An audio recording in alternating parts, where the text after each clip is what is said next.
Hello, this is Scott Swallow with the next installment of Systems Requirements Review Training at the PMDOD Biometrics. I am now on the Beck team leading engineering efforts. I have with me today Chris Anastasio, who will be assisting the JPI product manager in the overall conduct of their program of record. Hello. I'm glad to be here on behalf of Colonel Barnes, the JPI product manager, and her assistant, Colonel Martin. Okay, well, let's get started. You might recall we were interrupted some months ago when we had a little incident with smoke in the suite here. On any program there are always some sorts of delays. That's behind us now.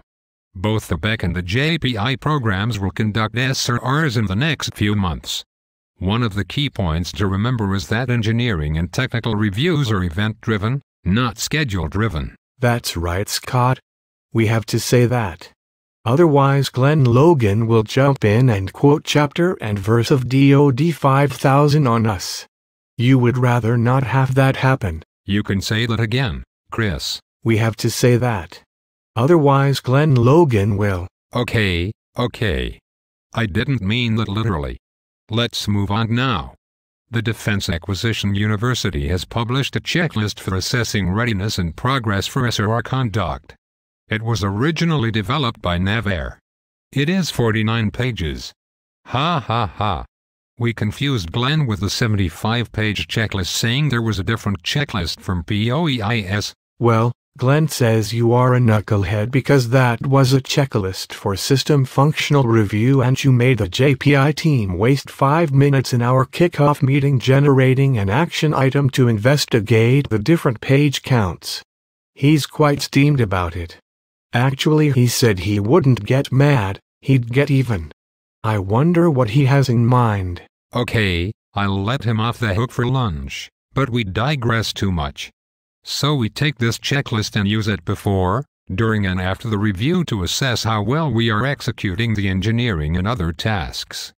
I guess it really does help programs do the right things and do things right. Another best practice that we at PMJPI have adopted is to write a technical review action plan patterned after the Navy's approach. We can thank Steve Hill at TMG for providing it to us. The Navy knows how to put on a good review. Yes, I hate to admit that Glenn has another good point.